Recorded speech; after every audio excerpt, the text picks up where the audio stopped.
Welcome to Faithful, the podcast where we explore the intersection of leadership, faith, and impact. I'm your host, Christopher Swing, President and CEO of Vantage Surgical Solutions. Through thoughtful conversations with business leaders, missionaries, and changemakers, we uncover the principles that guide their work and connect them to timeless wisdom. In Season 1, we're diving into the foundational organizations and experiences that shape my own leadership journey. Whether you're a leader in business, faith, or your community, this conversation is packed with inspiration and practical wisdom. Thank you for joining me on this journey of discovering how faith and leadership intersect in meaningful ways. Let's dive into the episode. Welcome back to Faithful. It's a great day. I'm here with Joe Dively, and part of the thing that brought me to Joe is, first of all, we have an extensive relationship through our connections at Eastern. Joe is a former Alumni Association president. He, unlike me, became the board of trustees at Eastern and has served now a second time, I think, on the foundation. And probably what's more intriguing about Joe than anything else is the multiple industries that Joe's operated within. And so I think so often you guys struggle finding ways to up yourself and up your game. And I think it's sometimes a self-limitation that you guys have visualizing that you need to be in the industry that you're in. And I'll just, I've told you guys multiple times that I don't believe in that. As a matter of fact, I believe that the more industries that I've been in, the better I've become a manager, the more I understand the economics on how different businesses and organizations work together. I mean, we're both touching the banking industry, and who would have thought years ago that hotels and restaurants would have really struggled, and at the same time, McDonald's are just killing it. And so just the understanding how all that stuff works just makes you a better leader and a more rounded leader, in my opinion. It prepares you on the risk management side, especially being able to really understand there's a lot of things that can happen. And after COVID now, we know that there's a lot of things we never anticipated being able to happen that did. And so I'm just glad to have Joe here with me today. And so thanks for taking the time. I'm glad to do it. So we also figured out that we have some interconnectedness because Joe's mom used to be one of my substitute teachers when I was in high school. And, I just remember, like, to a T, walking in and just the joy that we would all feel when we saw, Mrs. Dively in her seat. And just the jovial nature of her and the experience. I was telling Joe just a minute ago that the biggest frustration that we created was a lot of times four of us would sit down to play euchre, and she's like, "Who brought the cards? Like, where's my seat?" And so just had a real joy experiencing her. And I didn't even know that was your mom until I was doing the research to prepare to come in here today. So one of the things that I want to talk about is I really want to get into this multiple industry thing, because I think you're a perfect example. You started at Caterpillar, then you moved on to IBM, if I remember right. Then you went to Boston and some real estate. Yeah. Then you came back into Consolidated. Then you moved into First Mid. And so along the way, you've got, critical infrastructure, you've got real estate, you've got telecom, banking, all kinds of different things. So, Joe, when you graduated college, did you ever imagine one day you'd be the CEO of a publicly traded company? Short answer, no. I didn't, certainly didn't envision it back then. But, I did have a lot of confidence. My wife always says, "How did you get so much confidence?" And I give all that credit to my mom and dad, just how we were raised and their confidence in us and high expectations. I would say I felt that someday I was going to be in a position to lead and have a leadership role. CEO, not necessarily. A public company, definitely not thinking about that. But, my interpersonal skills and communication skills are probably, I don't have a lot of strengths, but that'd be one of them. And just, especially as I went through my career, you see people who are the most effective leaders, they have that at their core. Most of them do. So I had confidence I was going to have opportunities as my career progressed. So how do you balance that ability in your early career? Because I also felt like I had that opportunity. Yeah. And how do you balance that, though, where you don't lose those opportunities later on? Because you have to still be part of the team. Exactly. That's where I was going to go, Chris. I look back on that. And even I talk to, I speak to all of our we have new hire orientation every month and Zoom people in from across our footprint and inevitably ask for questions. Hey, what's on your mind? And people, seems like half the time someone will say, well, how do you get ahead? How do you distinguish yourself? And to me, the advice is put your head down and do your job and do it extremely well.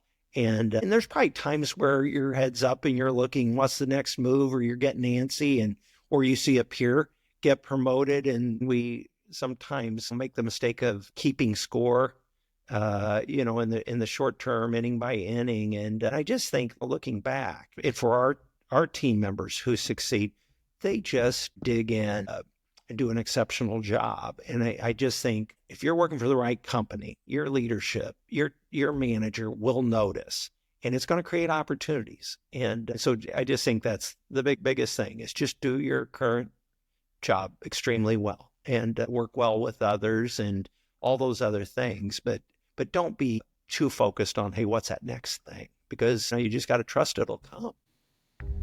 Faithful is proudly sponsored by Vantage Surgical Solutions, where excellence meets innovation in advanced healthcare solutions. With a foundation built on integrity, creativity, and commitment, Vantage empowers leaders to shape the future, just as we explore leadership through faith on the podcast. Vantage Surgical Solutions, standing for excellence, leading advanced healthcare solutions.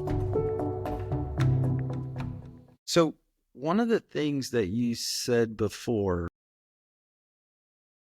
is that you want people who are engaged in being part of the team and actively participate, but you don't want detractors within the team.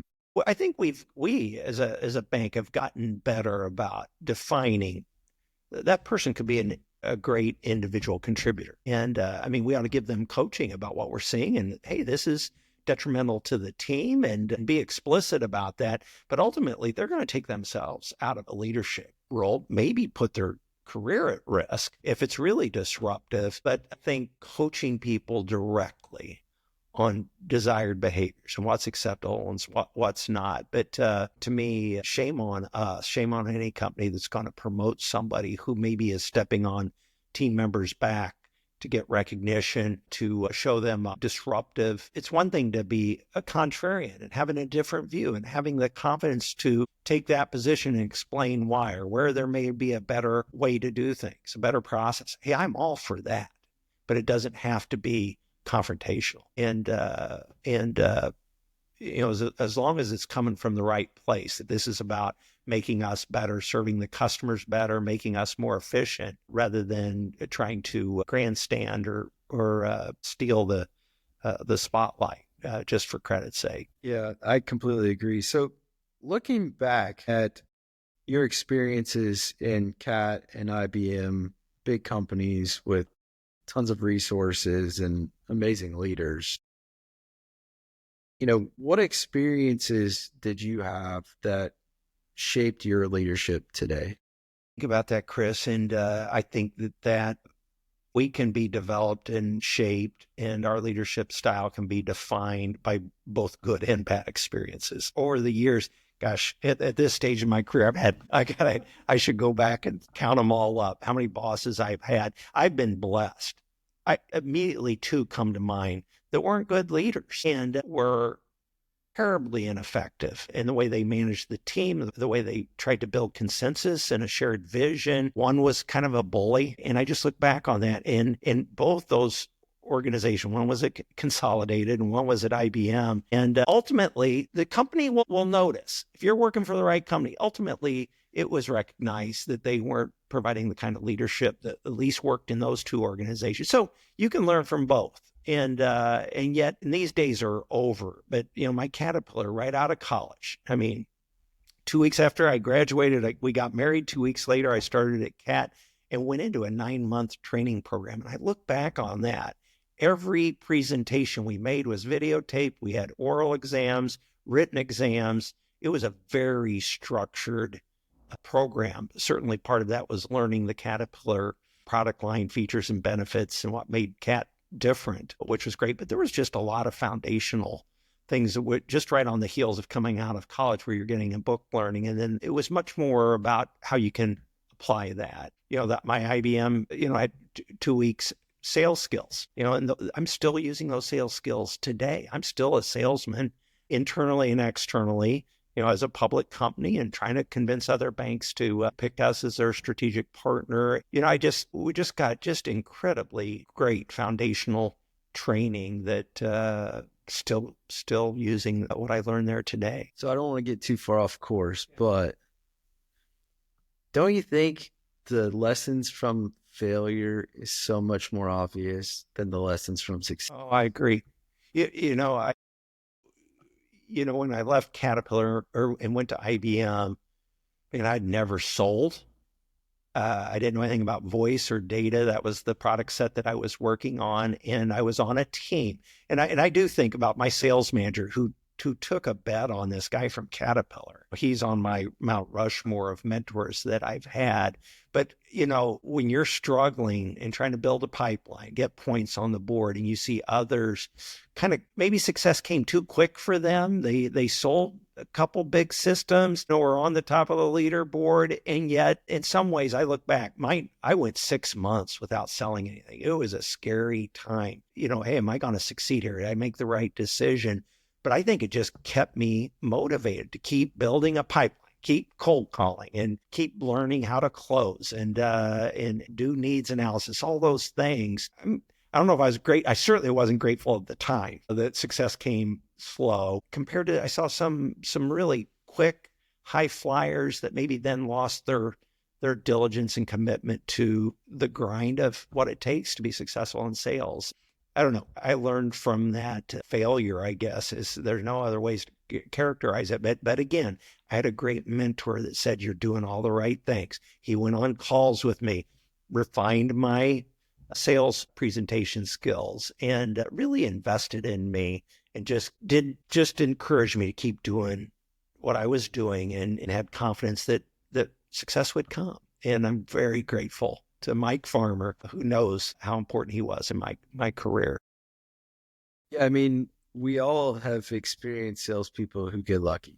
Yeah. They go out. Yeah, hit a home run right out of the gate. Yeah, exactly. I go back to my GM training program at United Graphics, and I did the same thing. And obviously I did the things, the leading indicators, go out, trudge, do the work. Grind. Over and over again. Yeah. And I was dealing with people going, we're a printing company. Why would we use you? Right. And eventually somebody figured it out. And it's amazing.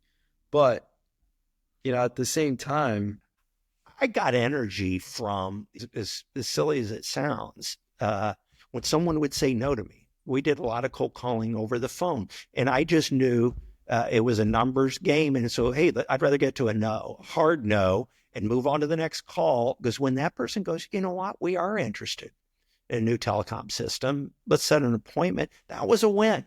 That's the start. You don't get to a close without that yes, throughout the whole sales process. But again, I don't know what that's, if that was inherent in me. I was fearful of failure, have a baby coming by that time in our life. I was motivated. And so don't let no deter you or bring you down. Just keep grinding. So we've talked about your extensive steps through multiple industries. One of the things that I've always felt about my career was that I constantly was given opportunities before I was ready. Did you have opportunities to be a leader of any level before you felt like you were ready for a role? Well, I never said no to an opportunity, if it was internal promotion, because I trusted the people who knew me. And if they had confidence in me, it built confidence that, hey, I can do this job. The one position, as we were living in Boston with two little kids and decided to move back, started a conversation with Consolidate here in Mattoon. At the time, really had no desire to move back to our hometown, but really was intrigued by the culture and the leadership. And at 31 was offered to run one of their business units. It was a call center business, and that Consolidated started. And the current president of that group was going to step down to lead sales, and I was coming in, and he was going to stay. So not only did I not know the industry, at that time didn't know the Consolidated leadership. It was my first job with them. So it seemed like a big step. And so that was probably the one time where I was, asked to take something on where I thought, hey, am I ready for this? It was kind of a scary time. Ultimately, it worked out. It came into a really good team of professionals that knew what they were doing and didn't let me screw it up. So grateful it worked out. So what led you from telecom into banking? Well, hey, one of the greatest gifts in my life was the opportunity to meet and work with and for Dick Lumpkin. Dick, just a remarkable man. What he built at Consolidated, what he did in our region here, a host of different things with Eastern and Sarah, helping create Sarah Bush, those kinds of things. He was a role model in every way. And so, but his family was also the largest shareholder of First Knit. And we have a mandatory retirement from the board at 70. You can't stand for re-election at 70. So he just asked me to come on the board behind him. And so I joined the board as an independent director back in 2004, never thinking, hey, that might turn into something from a career perspective. I just came here as an independent director and excited to learn banking. And and then over time, after 7 years, I was asked to join the executive team. So it wasn't with intent that I started my relationship with First Mid. At the time, there were just a group of community directors that I really admired. They were that kind of next generation above me, and people who had really made a difference in the community with their businesses and their community service. So to be asked just to join the board was a great day. Yeah, and I know a lot of those people, and it was an amazing group. It was a great group, great group. Learned a lot from them, and it was for my own personal development. To one of the things I'd never loved accounting at Eastern. I got it in full disclosure, got a C in cost accounting. Just didn't like it. Ultimately, had a son who became a CPA. So that never thought I would.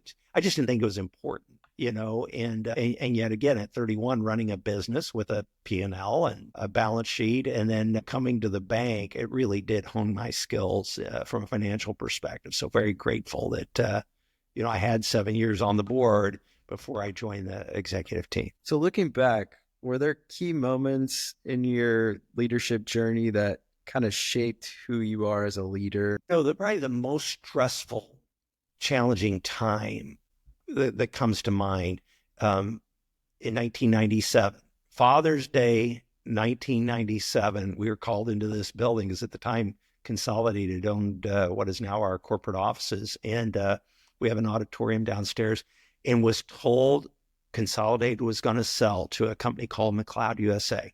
They were a competitor of ours. I was leading sales and marketing at the time, and we were duking it out with them in Decatur, Champaign, in Peoria. And frankly, didn't really admire them a great deal. Didn't like their sales tactics. But, Dick and the board felt it was the right thing to do because it was kind of a very disruptive time in telecom. I think I can adapt pretty well to change. But that was a really difficult time to embrace it. I had to get in the car and go the next morning, be in front of our Indianapolis team and tell them about this and put on a good face, act like this was something that was going to be good. And I really didn't know. And I had a lot of anxiety. At that stage, our kids were, at an age we just didn't want to move. By that time, our roots were so deep coming back to our hometown that hey, I never been afraid that I'm not going to be able to adapt and get a position and pay the bills and those kinds of things. But at that point in our life, we really didn't want to move. So it was tighten the chin strap and embrace this thing. And honestly, it ended up working out. Ultimately, Dick ended up buying the company back 5 years later, but that was a really challenging time to ultimately, I ended up having for the first couple of years, half the sales team, 4 different states that I was leading. And frankly, it took a while to feel connected to the mission and the team and their strategy and approach. But so it was challenging to be authentic and genuine and to truly buy in. Ultimately, it worked out. Consolidate was reconstituted in a much better way 5 years later, but it was a real challenge, especially those first 6 months. Sounds crazy. It's crazy. So how much of your success do you attribute to strategy and planning versus seizing opportunities? And maybe this is where you talk a little bit about the luck aspect too. Yeah. Well, from a corporate standpoint, I believe strategy is critical. I mean, it forces us to get in a room and really debate. We have a strategic plan. I think it's my 4th strategic plan since I've been a CEO that's refreshed. We adopt a new strategic plan every 3 years. Obviously not major variances, plan to plan, but it really sets our direction and where we're going to invest our time and our money. And so we report to the board quarterly on our 5 strategic priorities. What are all the other objectives underneath that? Refresh it annually. And I think there's real value to make sure we're all on the same page, not only the executive team, but the board, and it lays those priorities and expectations that the board should hold the management team accountable to. So I believe in strategy, no doubt about that. But I also think you need to be opportunistic. There's been things that have presented themselves my time at First Mid, whether it's a joint venture or a new business line, expanding our footprint through an acquisition, that I think you need to be open to that, not be rigid and too bound by that plan, because there may be an opportunity that could really move the organization forward, lessen risk, present greater growth. So I think that there's a balance between that, and I believe in both. Faithful is brought to you by Vantage Surgical Solutions, where we believe in progress through passion. If you're inspired by innovation and excellence in healthcare, we invite you to join our team. At Vantage, we're not just shaping the future of healthcare, we're empowering individuals to make a difference. Visit our careers page to explore opportunities and see if your journey aligns with ours.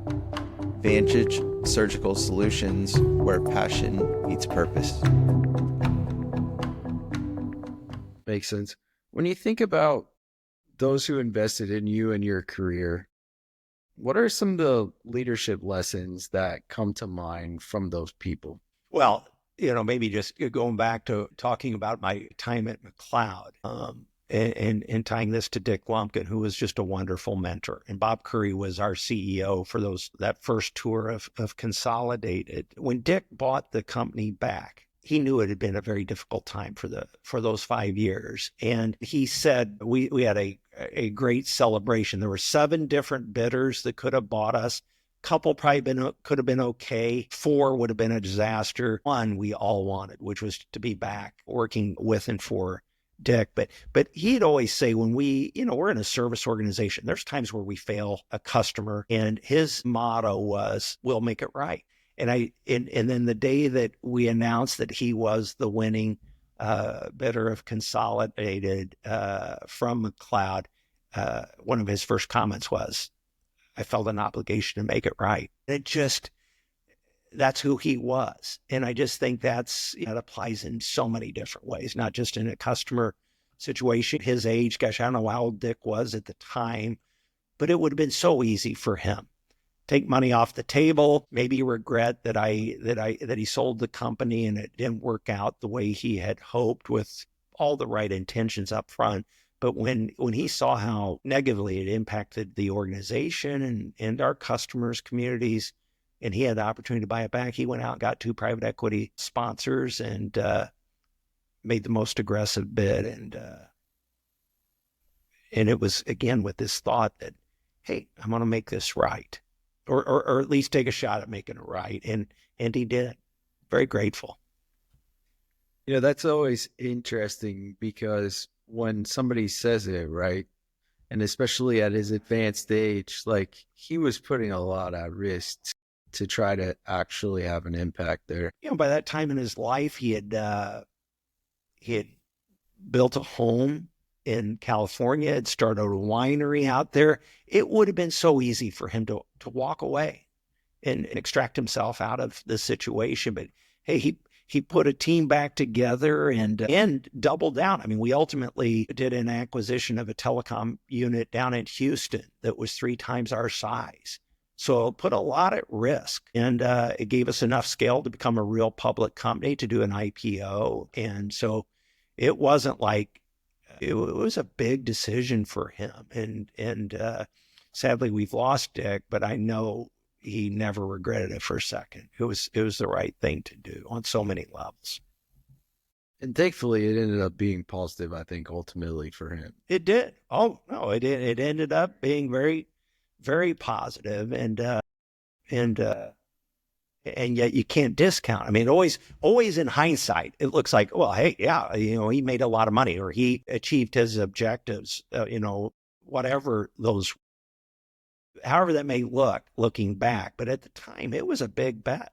I mean, he had never worked directly with private equity, put a team together. We ultimately went public, and all the good and the bad that comes from that.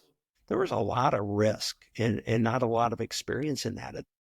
Looking back, clearly it was a good one on multiple levels. But if you look back on it, it was a big swing. I just don't want to lose the perspective that he did it to make it right. Just to make it right. We'll make it right. And I'd heard him say it so many different times. If again, we'd fallen short in one way or another, and some of it applied to employees or customers, the community, and to hear him say that in the context of buying the company back, it just doesn't get any bigger than that. But again, just very consistent with the way he saw the world and his role of being a leader. It was impactful. Yeah, I mean, I really appreciate people that do that, and I'm sure thankful that worked out well for him and his family. Really did. So this is kind of an interesting segue into how has faith or values influenced the way you approach your career decisions, especially those big and uncertain moments? The greatest role model I had around faith was my mom. She was just a deeply devout woman, but I don't mean that in a stodgy, rigid way. I mean, she was incredibly fun-loving, but at her heart, her faith was the center of that, but treating people the right way. I mean, she loved everybody, least judgmental. Now, there were times she judged me as a child, harshly, appropriately. But I mean, seriously, she was a school teacher. Her kids loved her because they knew she loved them and expected their best. But, faith was the center of our family. She didn't wear it on her sleeve, but it really impacted all 4 of her kids and the way they were raised and the values that were really non-negotiable for us on how we treated people and expectation to give back, be involved in the community. My father was a wonderful role model in that regard. So, you talk about luck. Hey, luck started July 23rd, 1959 for me to be born to John and Joyce Dively. I mean, just that to me defined who I am, values that are directly attributable or define how you behave at work. It's not like you have a different set of values at home, at work, in the community. They are just foundational. And so those core values that have defined me are the things that attracted me to certain companies and to certain people to work with. and 4, I think, are really consistent. And I didn't have the pleasure of knowing your dad, but I know your mom, and I can tell you that everybody that came into contact with her enjoyed her thoroughly. She was fantastic. One of the great things of moving back home from Boston was, and we didn't, we knew we wanted to be closer to family. Did we want to live in the same town, come back to our hometown? But one of the greatest part of that decision, now looking back on it, that both our kids have deep, just such positive, loving memories, relationships with all 4 of their grandparents, and that were here, and yet they really had a special bond with my mom and dad. It's just very cool looking back on that. And at the time, because we'd always lived away, we just didn't realize what it could be if we were nearby and had them in our lives. So yeah, they were special. Dad was a principal here in Charleston for 30 years. I've had so many people come up and say back in the good old days he paddled them. So he was more of a tough love kind of guy. Probably wouldn't work in today's educational system, but very, very proud of both my parents. So were there ever times where you questioned whether you were on the right path? And how did you figure that out? Because I just think about, there's a whole lot of people out there, right, that are sitting in a job going, I'm not sure if this is right for me. I think so much bigger of myself. Like, I go back to my career, and there were a lot of times where I feel like I'm not really getting challenged here. But I found that I stuck to what I was doing. I worked really hard. I tried to be recognized for having amazing skills and leading, even when I'm not in charge. And, that did a lot for my career. I don't know. There's a balance there. I think, it seems like the younger generation now will move very quickly. And I think there's something to not only what it looks like on a resume if you're moving every year or 2. That at some point creates questions in my mind. Back to grinding and hanging in there. I think if you're feeling unfulfilled, man, the people who lead in our world, I hope they would embrace somebody who raises their hand and says, I can do more. How can I help? In our world, we've been doing an acquisition about once a year. And so that creates this huge workload for a lot of our departments that's on top of everything else they're doing. So it just creates those moments, those opportunities create a chance to distinguish yourself. So, when I think back to your question about, was there a time that I was uncertain, am I doing the right thing? It was definitely the decision to go to Boston. There was an opportunity to create significant wealth in a short period of time. We went there for money. That's what, by that time I was a sales manager at IBM, doing well, had a good team. We were making good money, but this was something different on a different level. And again, you can learn from good and bad. We talked about that earlier. I went there and immediately realized this is an unhealthy culture, unreasonable demands. I had a 6:30 meeting, lots of times 6 days a week. It was just a grind. After a couple of years, I had an opportunity to get promoted towards becoming a partner on my next project, but it required us to move to Syracuse from Boston. And at that point, it just created a great kind of fork in the road for Sheila and I to say, hey, what's important to us? And what are we doing this for? I almost put her in a single parent situation because I was working so much. And even if somebody had put that big check in an escrow account and we could get that guaranteed, just grind it out for 3 more years. Hey, by that time, Jake was going to be 8 and I'd missed so much. So not a great experience, but I know I wouldn't be where I am right now if I hadn't then said, hey, we need to be back closer to family, started the conversation with Consolidated that led to the job at First Mid. So it definitely, the Boston 2 years helped us define what was most important to our family. And it is a big part of, without that, not so great experience, wouldn't be where I am today. You led me right to my next question. As you've grown into executive leadership, has your definition of success changed? Definitely.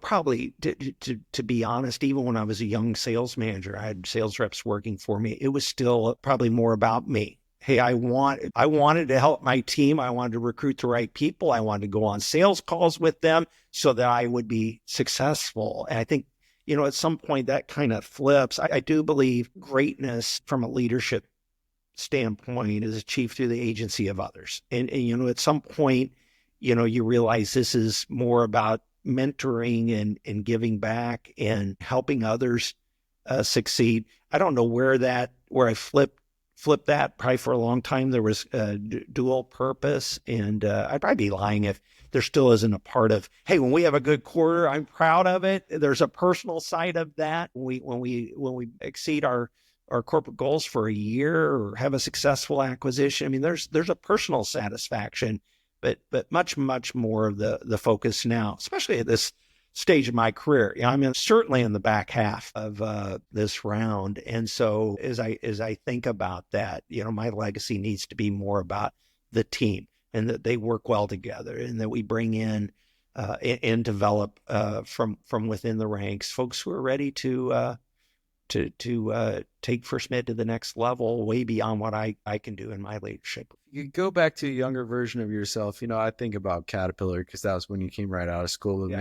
Maybe it's another. What advice would you give yourself? We're both proud Eastern grads, and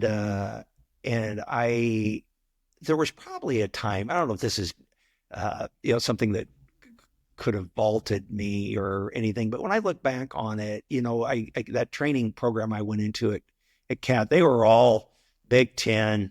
Half the class were engineers, 25% were MBAs, and here I am with a marketing degree from EIU. And there was probably part of that is because I was a townie. I went to school in town, worked my way through school. There probably was just a little bit of insecurity around that pedigree.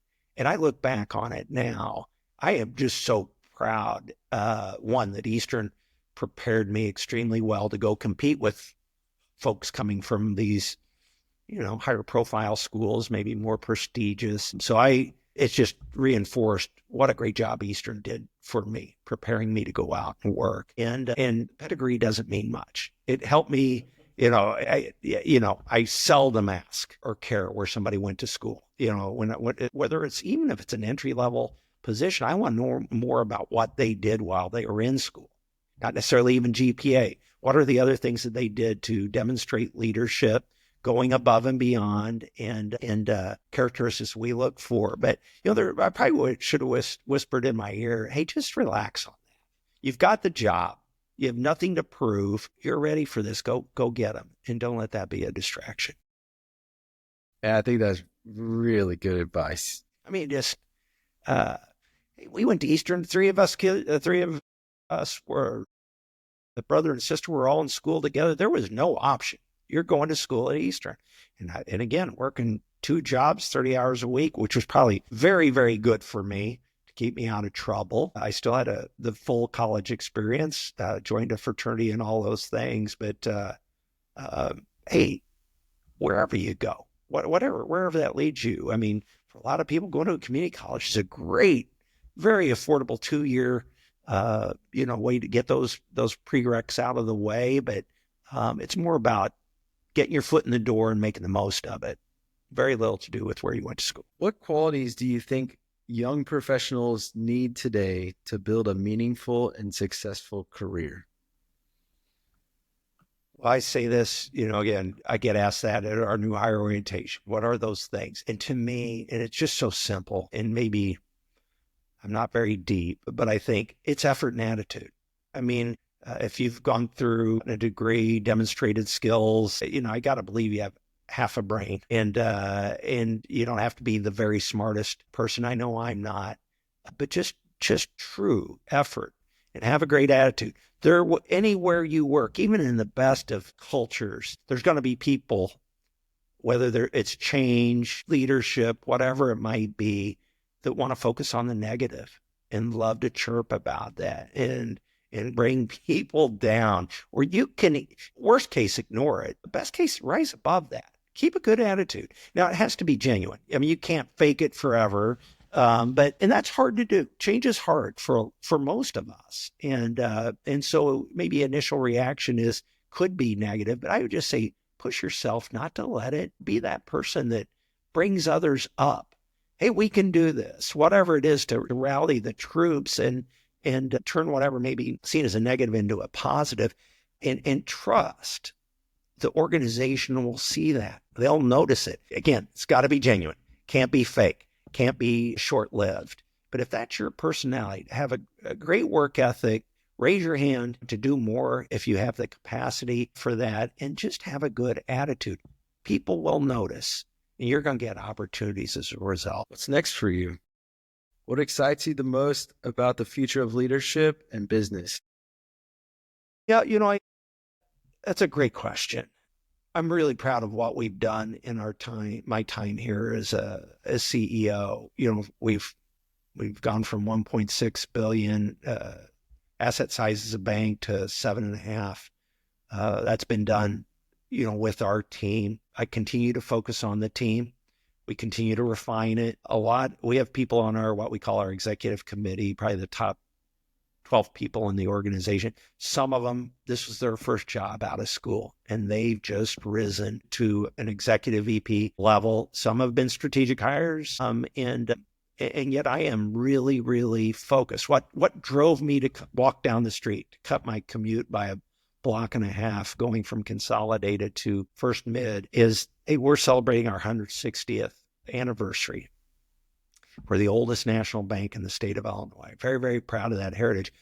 And it was my strong desire in coming here that this is going to be a sustainable organization. I feel passionately about what community banks and our wealth group and our insurance team can do for a community, but to have it headquartered here, to have that legacy, and to make sure when I walk away, we're stronger. We have a stronger team. We're more diverse in our revenue streams and geography, and that there's no reason we can't do this for another 160 years. That's really what drives me now as I think about this last few years that I have to play a role at First Mid, and I think that's motivating for our team, that they know we want to, in our vision statement, we want to earn our independence. We're a real public company. We're accountable to institutional investors, the market. We have 7 analysts that cover us. We get 28 report cards a year, very public on how we're performing against our strategy and our peers. And there's nothing that ensures our future more than just performing. And I think our team understands that, is committed to it, and I'm confident we'll continue to be independent. So I know the last time we talked, you had mentioned that you had this vision that you guys needed to become public to ensure the longevity and the success of the bank.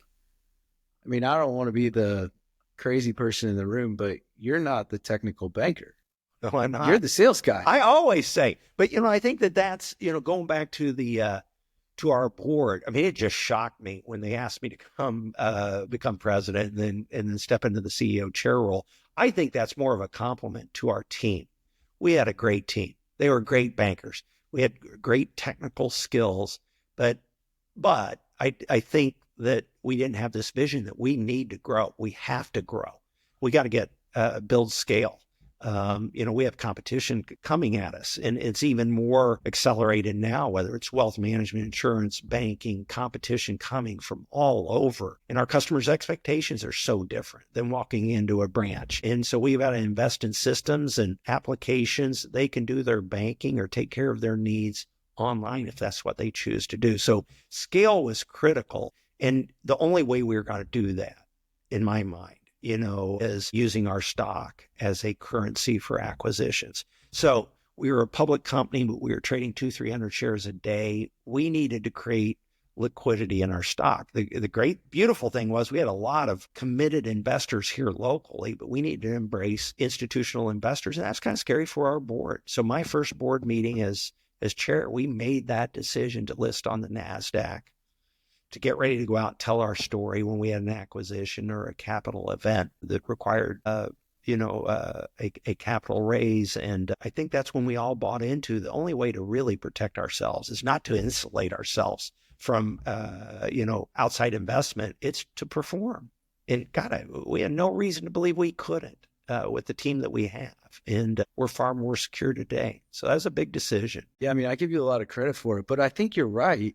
So often we confuse this idea of self-preservation as we want to control our stock. We want to have control over who owns us. The reality is that if you perform, nobody cares who owns you. No. And, I think there's just a fear the tail could wag the dog. We had zero institutional investment at the time. And today it's only 40% of our shares are owned by institutions. And again, they're a critical part to our growth. When we need capital, because we're going to do a big acquisition, to be able to have a group of investors and analysts who know us, that we can go to the market. They have confidence that we do what we say we're going to do. We're a strong performer. We're recognized for that. That's part of the fuel that allows us to grow. So there's no hiding, though, as a public company, but we shouldn't fear that. We should embrace it. So when it's all said and done, what do you want to be remembered for? That's such a hard one. I know I'm getting old if you're asking me questions like that. But I think this is true of everybody. Like even myself, like I have things that, I constantly judge myself more than I think others judge me. And there's times where I'm like, man, that isn't how you should behave. I've had people say, hey, he's very authentic. And to me, that's the greatest compliment. Hey, I'm still John and Joyce Dively's son, born and raised in Charleston. And I just am who I am. And I guess I've gotten comfortable with that. I don't need to play a different role depending on who I'm talking to, especially when it comes to our team and our coworkers and our customers. So, hey, that he was authentic. He was passionate. I've got a saying, the only saying that I have up on my wall here is nothing great was ever achieved without enthusiasm. Ralph Waldo Emerson. I just truly believe that. I think I brought a sense of passion and enthusiasm for what we're doing here. And hopefully that's embedded in our culture and we're enthusiastic of what we do, and just ultimately left the organization in a better place than when I got here. So that's from a work perspective. That's how I think. From a community standpoint, again, back very, very fortunate, both at First Mid and Consolidated. Community involvement was not only encouraged, it was expected. And so it's created all kinds of opportunities with Sarah Bush, the Illinois Chamber of Commerce, Charleston Chamber, EIU, and various boards and committees to get involved. And selfishly, you grow through that. So there's definitely a give and a take, but hopefully have helped the community grow and provided some contribution there. That's important to me as well. Yeah, I mean, I think about your time as the EIU Alumni Association president. You were on the foundation once before, and now you're on it again. Yeah. Round two, you were a board of trustees. I mean, you've had significant contributions, and that's just Eastern. And well, I just think you be prepared. I guess this is a not a caution. That's not the right word, but first of all, people who serve Eastern that I've worked with on those boards, Business Advisory Board, all those different committees and boards, there's a lot of our alums that come in that fly in for the foundation and folks who drive down from Chicago. I live 2.5 miles. It's easy. You got to balance it with other things, with work and family and those kinds of things. But man, there's nothing heroic about what I do compared to others when you talk about a real commitment. And I think it's good to have that local involvement. But the caution is when you say yes once, and then you really do get involved and take that role serious, again, people recognize it and you're going to get asked to do other things. And that's just always kind of fed on itself. And it's been a real delight and joy to give back to EIU, given how much it's meant to me and my family. We're fourth generation now EIU grads. My grandmother, nephews and nieces, and mom and dad, brothers, sisters. EIU is a big part of our life. Well, and I still go back to, a lot of those experiences that I had on those nonprofit boards, whether it be Eastern or otherwise, they also help develop me into who No I am. doubt. It's absolutely. You're working with really smart people, diverse, different perspectives. And I've made great friends, but also, just as you said, man, you're going to learn. I mean, going to the hospital board, hey, I didn't know that vernacular. That's a business you're in. It took 2 years to even understand what they're talking about, but ultimately you learned about a whole new business model and different challenges. Same thing in higher ed. Being chairman of the Illinois Chamber of Commerce was just a great opportunity to make connections across the state and to really better understand how this state is governed and try to have a very small impact in that. So, you look back on it, I could make a great case. I got more than I gave. Well, and I always go back to, in every situation that I joined one of those organizations, and sometimes I did it because I was frustrated with what they were doing, but I learned that I didn't know how it worked. Now, maybe there's somebody smarter than me and they understand that stuff going in, but what I figured out was I'm frustrated about something I know nothing about. And I got in there and I did what I could and made the contributions that we could and left it in a better place. So now that you're in a position of influence, how do you intentionally invest in others like people did for you? Yeah, I went over, and this is just an aside, I went over and spoke to Eastern business class, business organization, and a young lady reached out to me, came to see me, and I love this. She took a job locally, not with First Mid, but asked me, would you be my mentor? I'm like, God, absolutely. And I just think that's a little gutsy on her part, but it made me really admire her. It's like, of course, how can I help? And so we're going to find a way to stay in touch more formally. We embraced a leadership philosophy based on the leadership pipeline. And with that program, it's created mentoring opportunities every time those classes meet, whether you're a leader of leaders, leader of others. I try to be in those meetings, and they're multi-day training sessions to give my thoughts, give my perspective, answer questions, and be available to our up-and-coming leaders. We have some more informal mentoring programs within First Mid that in no way do I see as a burden. It's a real opportunity to give back, whether it's formal or informal. Joe, thank you for your time. This has been a great experience, and I appreciate your second round. Hey, I think we did better the second time. I do. I think it was much more concise and focused this time around. Hey, I enjoyed it, Chris. But it was a good time. I mean, thank you so much for it. I just really appreciate not only what First Mid, but also you do for the community. And I think that that's really important, that people understand that all these nonprofits need support. They need leadership. They need help.